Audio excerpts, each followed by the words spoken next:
యేసయ్య 12 మందిని ఏర్పరచుకున్నాడు తనతో ఉండటానికి అంటే నమ్మకస్తులై ఉండాలి. ఆ బంధాన్ని అంతవరకు కాపాడుకోవాలి. నమ్మకస్తులు అంటే ఏదైనా భరించాలి, ఏదైనా సహించాలి, ఎంత వెలైనా చెల్లించాలి. వారొక్కసారి చేసిన నిబంధన ఎన్నడూ తెగకూడదు, రద్దు కాకూడదు. ఆ నిబంధన కాపాడుకోవటానికి ఎంత నష్టమైనా అనుభవించడానికి ఇష్టపడగలిగిన వారే నమ్మకస్తులు. స్తోత్రం చెప్పండి గట్టిగా, హల్లెలూయా.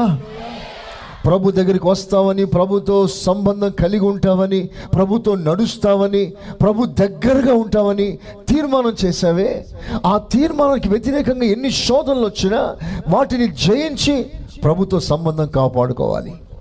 ఆమేన్. అందులో ఒకడు నమ్మక ద్రోహి అయిపోయాడు.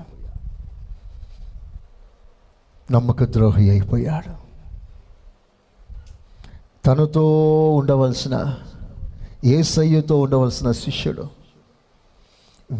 వేరే వాళ్ళతో ఉండడం మొదలుపెట్టాడు. వేరే వాళ్ళతో తనకు లాభం కలిగించేవారు, స్వలాభాన్ని వెతికేవారు, యేసయ్యకు వ్యతిరేకంగా మాట్లాడేవారు, యేసయ్యను చంపటానికి ప్లాన్ చేసేవారు, వారందరితో కలవడం మొదలుపెట్టాడు. ఆ తర్వాత అతనికి దొంగ మనసు వచ్చేసింది. తనకివ్వబడిన ఆ కానుక సంచిలో నమ్మకంగా లేడు, అపనమ్మకస్తుడు. ఆ చందా కానుకలో కొంత తీసి దొంగిలిస్తూ ఉన్నాడు. ఒక్కసారి జరగలే, కంటిన్యూగా జరుగుతూ ఉంది.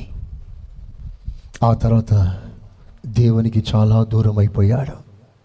పాఠం ఏంటంటే, కొంచెంలో నమ్మకంగా ఉండు. పెద్ద శోధన వచ్చినప్పుడు దేవుడు నిన్ను కాపాడతాడు. స్తోత్రం చెప్పండి గట్టిగా. పెద్ద శోధన తట్టుకునే బలం నీకు లేకపోవచ్చు, కానీ చిన్న శోధన జయించే కృప నీకుంది కదా. అంటే నువ్వు కొంచెంలో నమ్మకంగా ఉంటావు. అనేక పట్టణాలను ఏలే శక్తి, ధైర్యం, కృప, వరం దేవుడిస్తాడు. when we are faithful in small things, చిన్న విషయాలు. యూదా అలా ఉండలేకపోయాడు.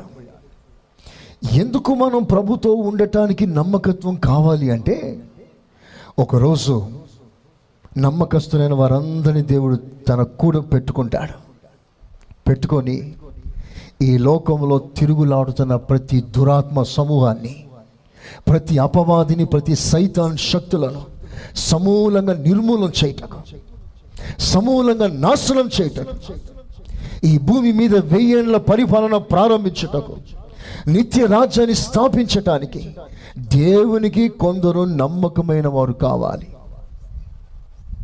వారందరినీ దేవుడు పోగేసుకొని వెళ్ళి సైతాన్ని నిర్మూలన చేయబోతున్నాడు.